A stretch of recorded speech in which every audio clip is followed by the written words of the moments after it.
Sin más preámbulos, dejo con ustedes al señor abogado don Eduardo Contreras Mella.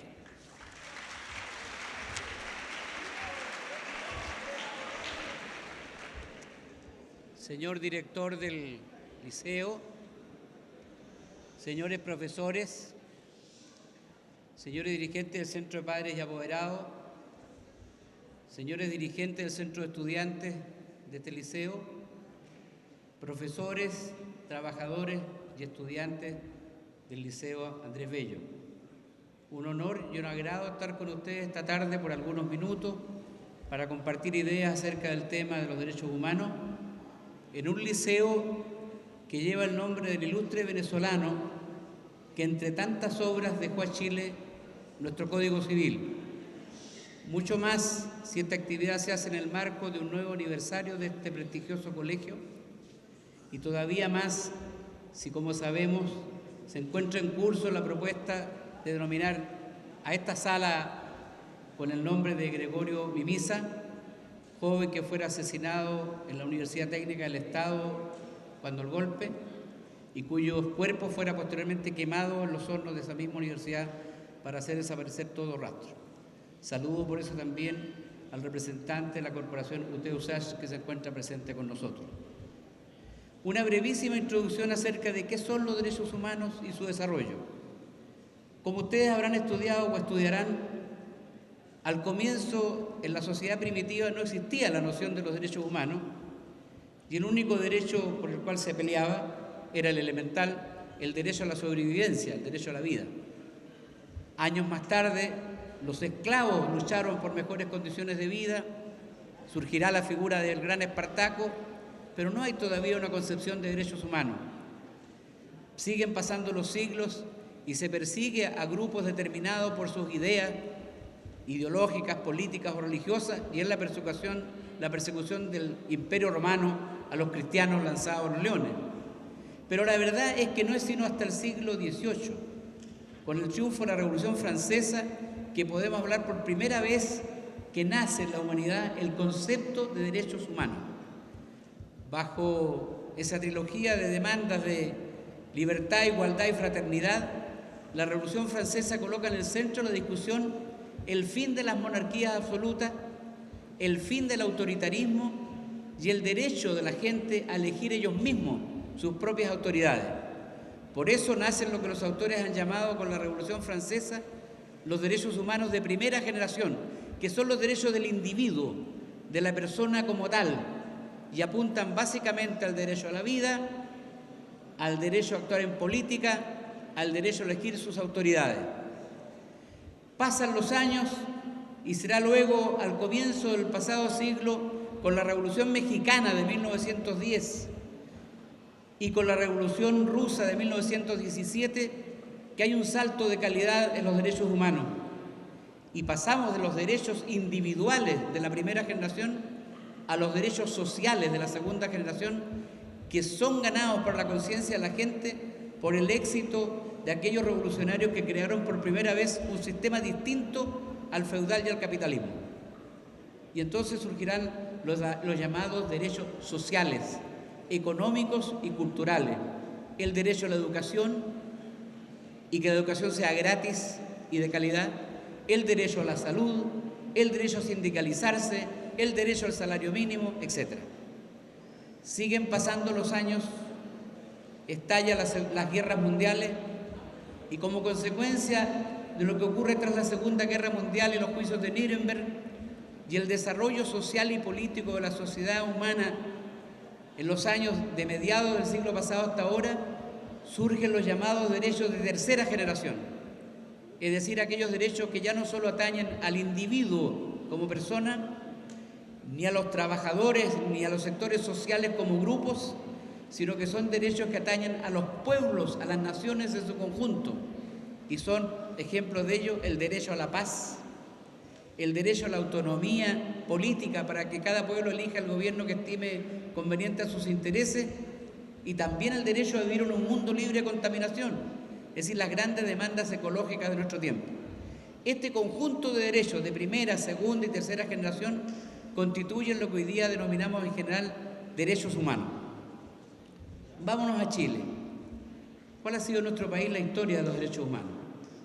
Hay que decir que poco se subraya que la historia de nuestro país está marcada por horrorosas violaciones a los derechos humanos desde el comienzo del país como nación independiente. La guerra del 91, en defensa fundamentalmente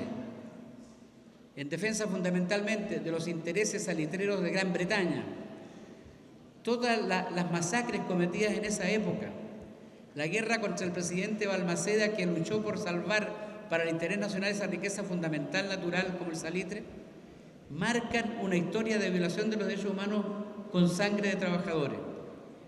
La matanza de la Escuela Santa María, de La Coruña, de Ranquil, son ejemplos de que en Chile nunca debimos haber olvidado que las Fuerzas Armadas al servicio de potencias extranjeras o de los grandes intereses nacionales siempre estuvieron a defender esos intereses y no los del pueblo.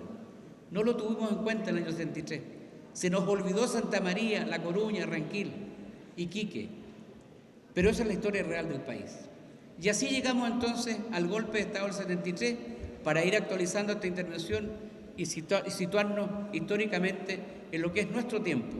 El tiempo que ustedes viven, el tiempo que ustedes están en los primeros años básicos o en los años de la enseñanza media, próximos algunos ya a llegar a la universidad y formarse como profesionales. ¿Qué explica el golpe del 73? ¿Se han puesto a pensar ustedes que a pesar de todo lo que se decía en relación a los desórdenes de la Unidad Popular, a la falta de gobernabilidad de parte del presidente Allende, sin embargo, se aprobaron las reformas más profundas por unanimidad, con el voto incluso de la derecha, porque al fin de cuentas, el acto más importante desde el punto de vista de los cambios políticos, sociales y económicos de la Unidad Popular y de Salvador Allende fue la nacionalización del cobre. No hay otra altura que esa. Y la nacionalización del cobre fue aprobada en julio del 71 por unanimidad de todos los partidos políticos chilenos. Eso desmiente la crisis política, eso desmiente que había acuerdo en lo principal. ¿Cuál fue el problema de la nacionalización del cobre? El problema fue que tocó los intereses de la gran potencia. Ustedes, que se manejan muy bien con Google, pueden entrar y busquen el informe Church del Senado norteamericano. Ahora está traducido al español. Hasta hace poco solo estaba en inglés. Y si leen el informe Church del Senado norteamericano, Church era el apellido de un senador republicano, o sea, de derecha, que dirigió los estudios de una comisión investigadora de las causas del golpe en Chile. Y se van a encontrar con que ya de los años 60, la CIA entregaba a partidos políticos de derecha y de centro importantes cantidades de dólares para su financiamiento. Y se van a encontrar con que el gran dolor de Estados Unidos cuando se nacionaliza el cobre es que afectaba los intereses de la Kennecott y de la Anaconda. Pero además se estaba amenazando los intereses de la ITT, del punto de las comunicaciones. Es decir, cuando el gobierno democrático elegido constitucionalmente afecta los intereses de una gran potencia extranjera, según lo dicen ellos en el informe del Senado norteamericano, es cuando empieza la conjura, la conspiración para derrocar al régimen constitucional de Salvador Allende. Y ojo, estudiantes del Liceo Andrés Bello, pregúntense en este momento si han cambiado radicalmente las condiciones del 73 hasta hoy, y permítanme decirles que no, que la situación es exactamente la misma desde el punto de vista de los peligros que nos acechan. ¿O acaso en este minuto esa potencia no invade Siria, Irán, Irak, Afganistán, Egipto con los más burdos pretextos? ¿Acaso ha cambiado la formación ideológica de nuestras Fuerzas Armadas? ¿Alguno de ustedes se ha preocupado porque el año pasado se inauguró en Concón, en Fuerte Aguayo, una base militar norteamericana en Chile? ¿Alguien dijo algo? ¿Algún parlamentario, algún político dijo algo? En pleno siglo XXI. ¿Quién inauguró esa base norteamericana? El ministro de Defensa de Estados Unidos, no el ministro de Defensa chileno. Es decir, las cosas no han cambiado. Pongan atención porque no estoy hablando de historias del pasado. Como dice con tanta razón este lema de ustedes, un futuro con historia, porque sin historia, sin conocer su pasado, no hay futuro posible. No sueñen con una democracia sólida cuando ustedes sean profesionales si no ponen atención a los errores del pasado. si no saben recoger las lecciones de la historia. De eso estamos hablando, no estamos hablando solo de las víctimas y de los horrores de la dictadura. Por eso me felicito y me alegra enormemente saber esta tarde que desde el seno de los estudiantes, en una movilización de ustedes, surgió la exigencia de que tuvieran un ramo de formación, ¿cómo la llaman ustedes? De formación ciudadana y derechos humanos. Este es un ejemplo para Chile. ¿Cómo no felicitar a los muchachos del Liceo Andrés Bello? Formación ciudadana y derechos humanos, porque es claro, es porque ustedes han entendido que así como la dictadura en su tiempo eliminó el ramo de educación cívica, ustedes tienen el derecho, la obligación y el deber de saber qué van a hacer cuando sean ciudadanos. Cuando se habla de nueva constitución y asamblea constituyente, ¿qué entienden ustedes por eso? ¿Va a surgir una nueva constitución con el sistema binominal? ¿Está contemplada en la actual constitución la forma de hacer una asamblea constituyente? En absoluto. Entonces, para pasar de los sueños a los hechos y para pasar del grafiti y del rayado mural a la realidad, hay que estar atentos a la historia del pasado. Hay que estar atentos a lo que nos ocurrió y a cómo cambió este país desde todo punto de vista con la instauración de la dictadura. No quiero hablar esta tarde de los horrores de la dictadura porque ustedes los conocen de sobra y no hemos venido aquí a plantear situaciones escabrosas, pero solo recordar que la dictadura chilena fue tan brutal, tan horrorosa como la argentina, de este Videla que acaba de morir en Argentina, con la diferencia que el dictador argentino murió en la cárcel, murió sin arrepentirse de sus crímenes y no recibió honores militares. Pinochet murió en su casa, sin ser condenado y con honores militares. El comandante en jefe corriendo a ver cómo está doña Lucía. Este es el ejército que tenemos. Estas son las fuerzas armadas que tenemos. La Esmeralda se pasea por todo el mundo diciendo que es el buque insignia de Chile. Viaja por todas partes. ¿Alguien recuerda cuántos mataron en la Esmeralda? Hasta sacerdotes fueron asesinados en la Esmeralda. Torturaron, violaron compañeras. Pero como si nada. El doctor Job de la Colonia de Dignidad hace 2 años escapó por la cordillera sin que nadie se diera cuenta. ¡Qué casualidad! Hablo del doctor Job de Colonia de Dignidad.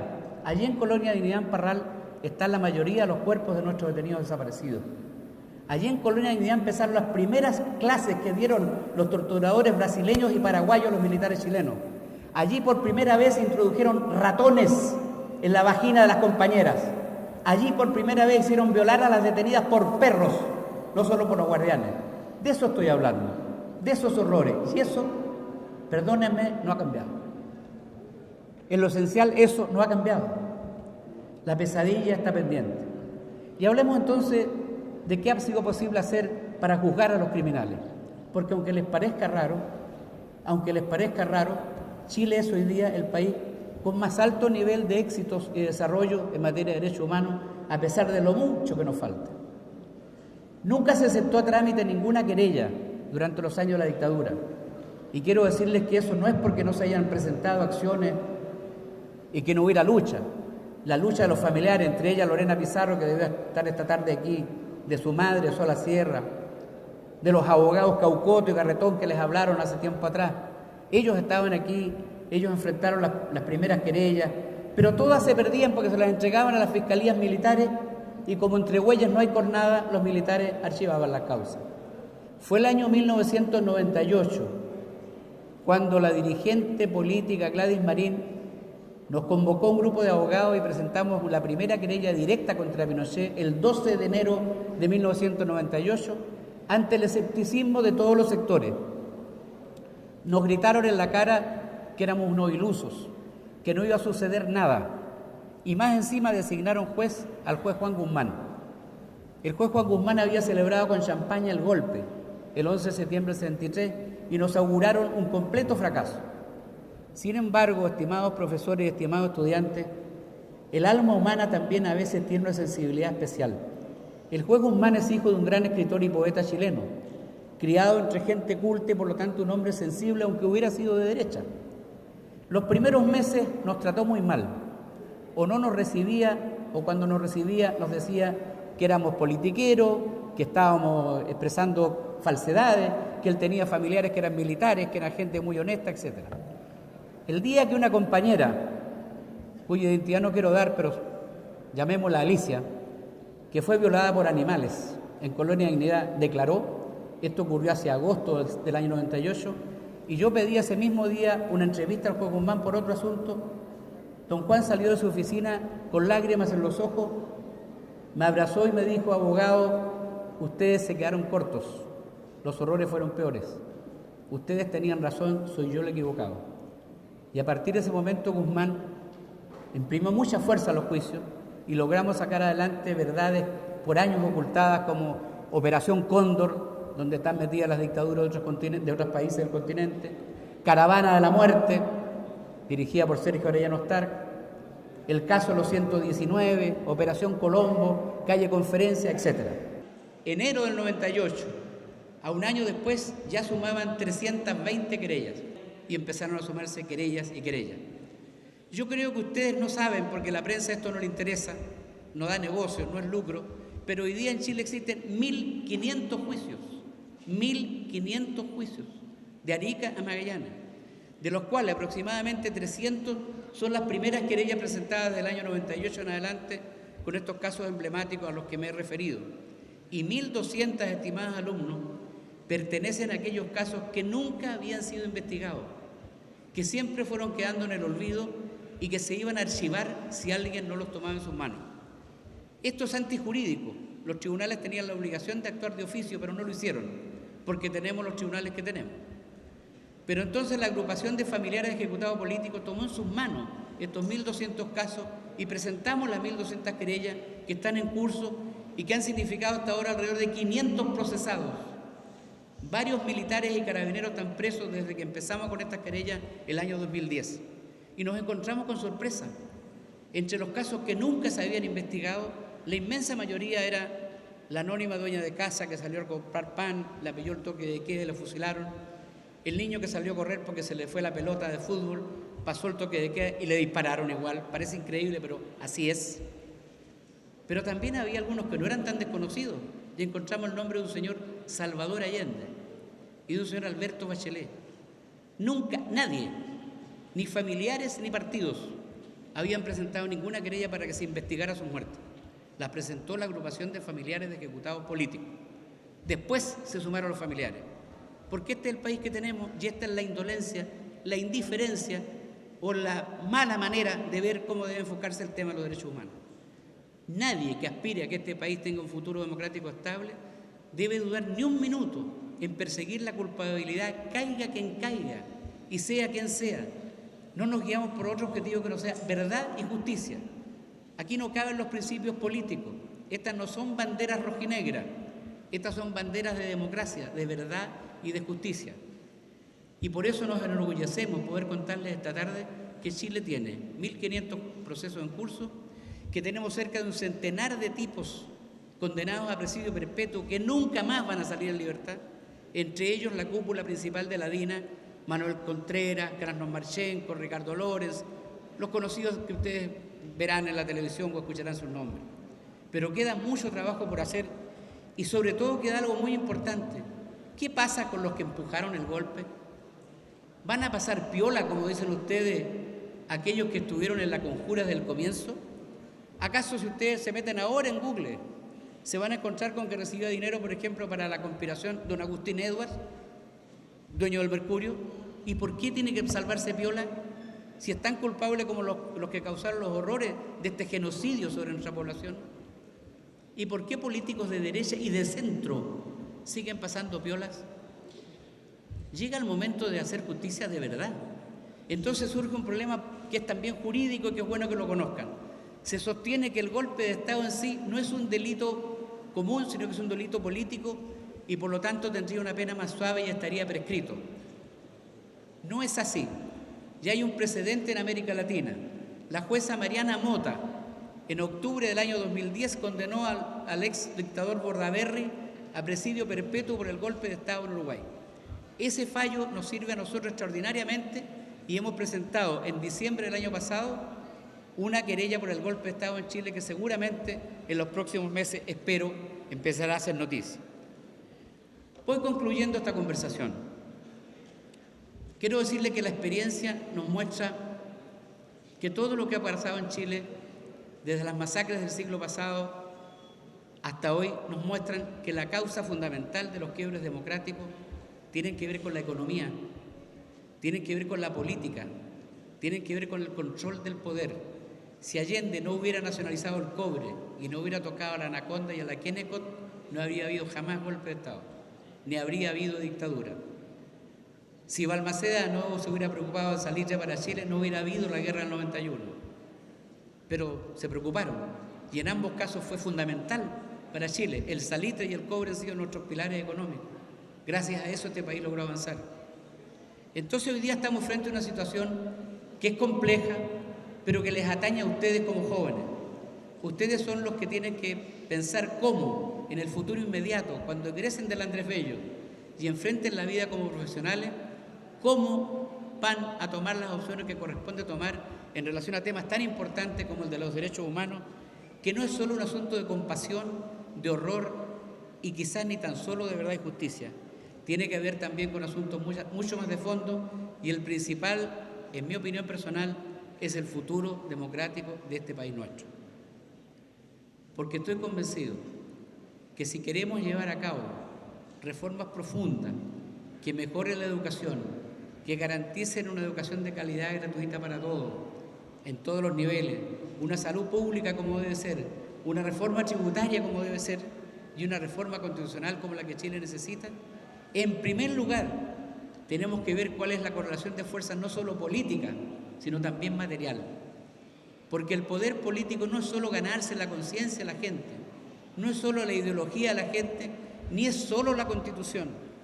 Y llamo la atención especialmente a ustedes jóvenes, porque las banderas de la Asamblea Constituyente deben entenderse y comprenderse para defenderla. Si no, se transforman en un tabú y en un mito que a la larga puede ser hasta perjudicial. Hace un par de años, en un foro en México, me encontraba al lado del embajador ecuatoriano en México, que era un jurista. Yo planteaba ideas parecidas a las que les he planteado esta tarde, y este señor, que era un buen abogado, profesor universitario, dijo que estaba equivocado el chileno, porque para defender la democracia lo que hacía falta era una buena constitución y punto. Una constitución que guardara la autonomía y la independencia de los poderes y los derechos ciudadanos, y con eso bastaba. Y eso me huele mucho a Asamblea Constituyente y a nueva Constitución. En ese minuto que estábamos en la tribuna sonó el celular del ecuatoriano. Estoy hablando del año 2010 en realidad, no el año pasado. El ecuatoriano se bajó de la tribuna cuando subió de una explicación. ¿Por qué lo habían llamado? Porque a esa misma hora, coincidencia de la historia, le estaban dando un golpe de Estado a Rafael Correa. Acuérdense cuando apareció en los balcones y tuvo que estar como 2 días virtualmente prisionero. Entonces les quedó claro al auditorio que no bastaba con una nueva Constitución, que no bastaba con la Asamblea Constituyente si no se tenía el poder real, y el poder real es también material. Y si no somos capaces de influir explicando qué son los derechos humanos en los planes de estudio de las Fuerzas Armadas, si no terminamos con la doctrina de la seguridad nacional, si no los educamos en sentido democrático, podemos llegar a tener la mejor Constitución del mundo, la más democrática, la que respete todos los derechos, como era la del 25 que teníamos en septiembre del 73. Pero a los dueños del poder todo eso les va a importar un pito y habrá de nuevo el riesgo de un golpe de Estado. Por eso, estimados alumnos, queridos profesores, señor director, trabajadores, es tan importante entrar a fondo en el tema de los derechos humanos, porque si de veras creemos en el nunca más tiene que ser serio. Si no entendemos en profundidad este tipo de problemas, los problemas políticos de fondo, la correlación de fuerza, lo que significa tener las Fuerzas Armadas formadas ideológicamente igual que la del 73, el nunca más es mentira. Y el nunca más va, y la tragedia puede volver a repetirse. Y nos costó tantas vidas a nosotros en Chile y tantas vidas de latinoamericanos, que me alegro mucho que este colegio, quizá uno de los poquísimos del país, esté preocupado de la formación ciudadana, de los derechos humanos, que haya estas charlas, aunque sea una vez al año. Cuenten con nosotros para lo que se les ofrezca, pero tengan presente que este es el camino correcto de entender a fondo la sociedad. No basta con ser buen matemático, buen médico, buen abogado, sino que se conocen a fondo las raíces de los problemas concretos. Yo agradezco la atención de ustedes y los dejo invitados a reflexionar sobre este punto, y me felicito una vez más de estar con ustedes, que pareciera ser, por todo lo que he visto en los pocos momentos que llevo en este colegio, que sí son un colegio adelantado, un profesorado consciente y un estudiantado que está a punto con las necesidades de hoy. Muchas gracias.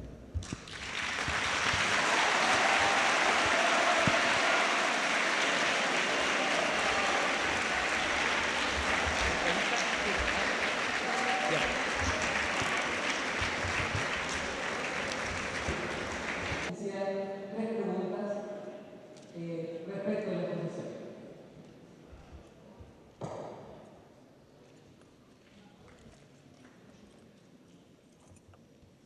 Bueno, saludar a todos los presentes y en nombre de todos los estudiantes agradecer la presencia de Eduardo, presentando un tema tan importante para nosotros, una cual como el derecho humano.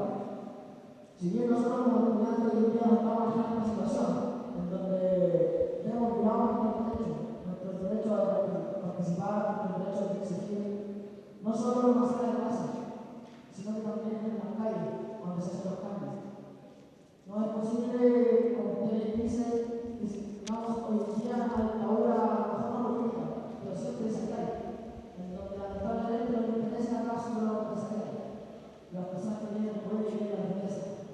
Trabajando un poco en el tema que ustedes dicen, y lo que estuvimos mencionando, el golpe militar y sus consecuencias y la semilla que todavía no tiene identidad. Y como hemos estado en capucha de todos los autores, no solo los secuestros, no solo la represión, no solo la violencia física a todos nosotros. Me gustaría preguntarle que centralmente el cambio y la realización de los derechos humanos en Chile va a ser a través de las urnas, siguiendo el derecho a un voto a algún parlamentario político, o bien debería ser el pueblo el que viene a luchar por sus derechos. Esa es una pregunta. Quiero pedirte un pequeño favor. El eco que produce desde donde yo estoy tu pregunta me hizo perder el sentido de la pregunta concreta. ¿Me la puedes hacer sin micrófono, por favor?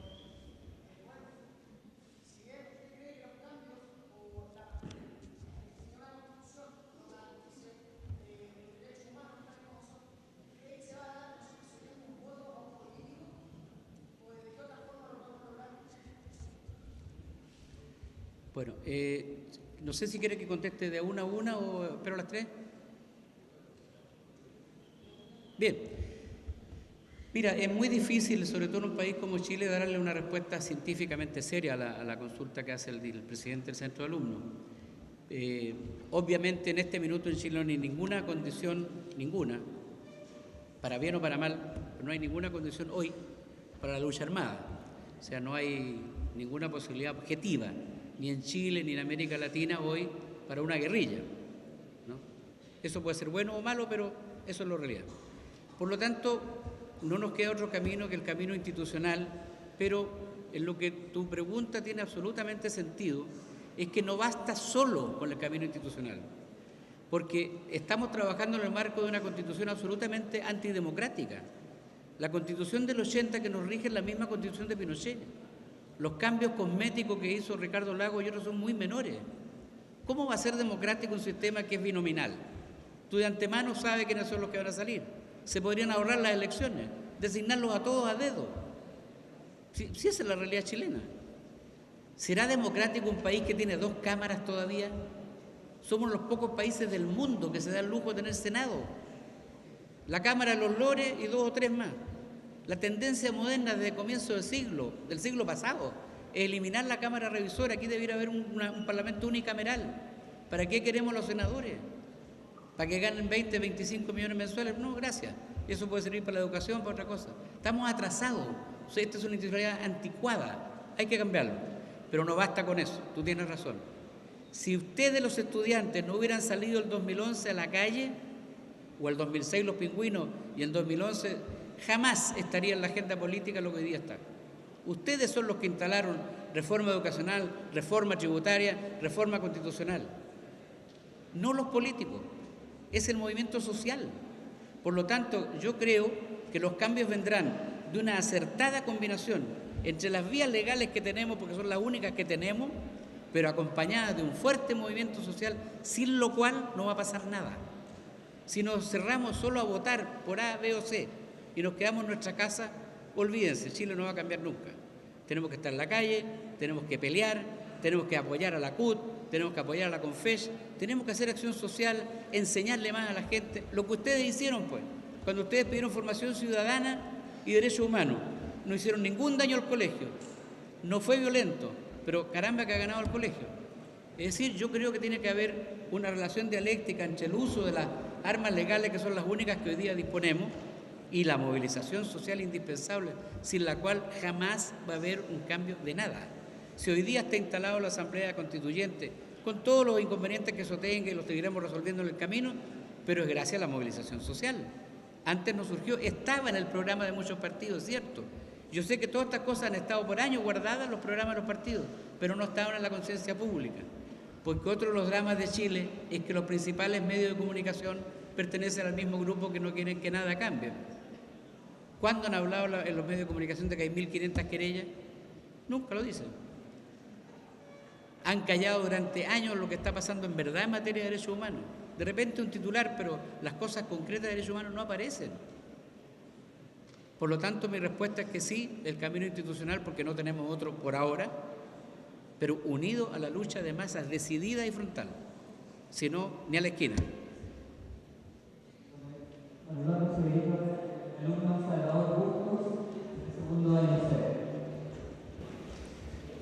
Buenos días, compañeros. Buenos días, señor Eduardo. Bueno, mi pregunta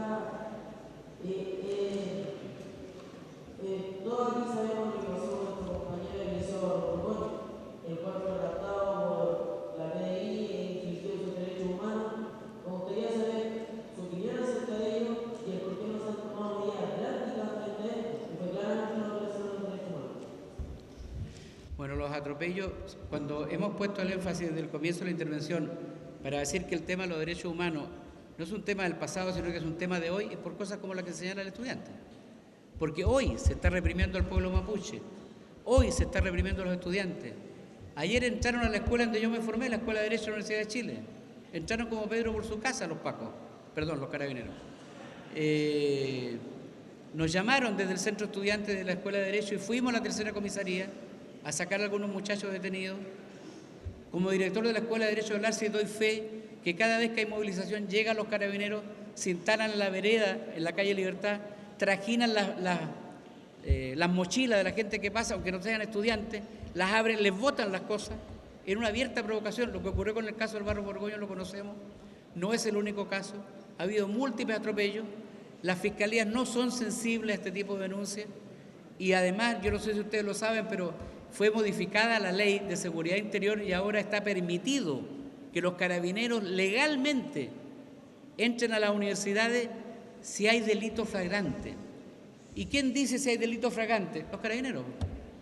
Entonces basta que un carabinero diga, me parece que allí hay un cajón con bombas Molotov. Y entra. Y no hay manera de pararlo, porque fue modificada la ley de seguridad interior del Estado. Por lo tanto, la solución, estimados alumnos, son los cambios. La solución son nuevos políticos, la solución son nuevos gobiernos. Con este no vamos a sacarlo, desgraciadamente. Y no tenemos otro camino que usted y sus compañeros sigan luchando por eso. Fue injusto lo que pasó con ella.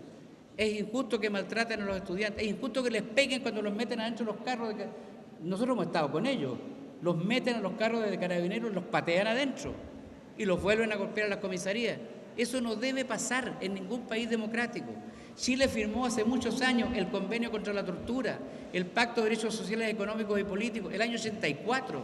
Hay pactos internacionales el año 75. Les importa un rábano. Usted tiene razón en su denuncia, pero yo no tengo otra respuesta que invitarlo a seguir luchando. No hay de otra.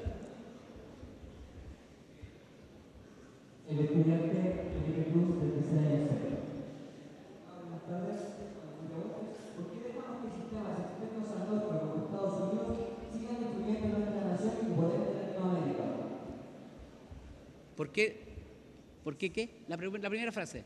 ¿Por qué dejamos que sistemas externos al nuestro, como Estados Unidos, sigan influyendo en nuestra nación y por ende en Latinoamérica?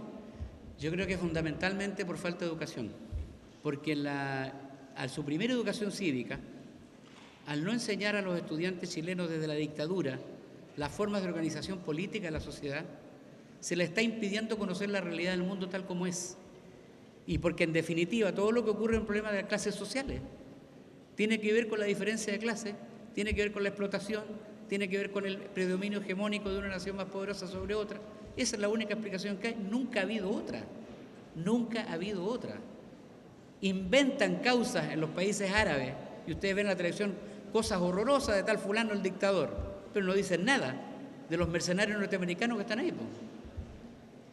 ¿Fue realmente Bin Laden el que botó las dos torres? ¿Por qué han sido asesinados varios de los periodistas que escribieron denunciando que fue un autoatentado lo de las Torres Gemelas? ¿Han muerto de muerte natural? Qué curioso, ¿eh? Buen tema para los investigadores, historiadores y sociólogos. Yo creo que la única respuesta a tu pregunta es que no hay conciencia nacional antiimperialista en Chile y en otros países de América Latina porque la educación no permite eso. Si no tienes educación cívica, si no tienes formación ciudadana, ¿quién diablos te va a decir cuál es el peso de Estados Unidos en las decisiones políticas? ¿Cómo es posible que se haya autorizado a la Barrick Gold para destruir nuestros glaciares? Porque es un ejemplo entre muchos. ¿Por qué esta base militar aquí en Concón? ¿Quién la autorizó? ¿Quién dijo no? ¿Por qué nos callamos todos? Tiene que ver con eso, con la cultura, con la educación. Por eso que es tan importante sembrar semillas aquí, porque ustedes van a ser los gobernantes del futuro. Y espero que sean buenos. Una última pregunta, para González de cuarto año C.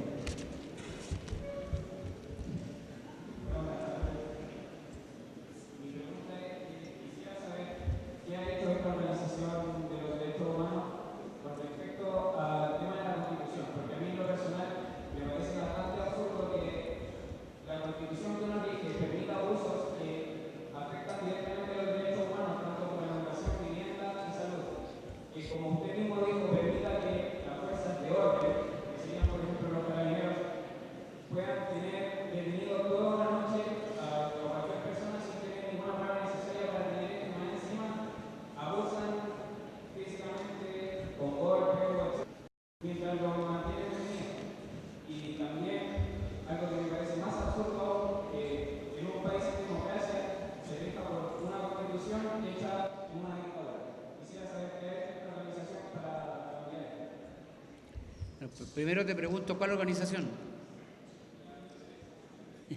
Es que nosotros no somos una organización. Los abogados de derechos humanos son un grupito que no llegamos ni a 10. Bueno, pero sí el mundo de los derechos humanos es más amplio porque está la agrupación de familiares de ejecutados políticos, la agrupación de familiares detenidos desaparecidos. La verdad es que las únicas personas que pueden cambiar la actual situación son los políticos. Hoy, ante la imposibilidad de otra forma de lucha, no tenemos alternativa, querido alumno, porque lo que hay que hacer es cambiar la Constitución. Pero la Constitución, don Jaime Guzmán, este señor que se le aparece a Longueira en las noches, dejó tan bien amarrada la Constitución que no hay forma de cambiar la Constitución con la actual Constitución, aunque parezca redundancia, no se puede. No establece plebiscito sino para un solo caso que tiene que ver precisamente con un cambio constitucional, pero con un quórum de 3/5. Entonces, quórum de 3/5, con ley binominal, ya me dirás cuándo vamos a cambiar la Constitución. Por eso, que lo que corresponde hacer es estudiar cómo diablo somos capaces de imaginarnos un cambio constitucional al margen de la Constitución, pero sin caer en el quiebre constitucional. Y les quiero contar lo que hemos venido trabajando en ARSI porque puede ser una idea. Hemos llegado a la conclusión que lo mejor sería convencer a los partidos y a la ciudadanía la conveniencia de llamar a una asamblea de origen ciudadano encaminada no de hacer la Constitución, sino que de estudiar un proyecto de Constitución que es distinto.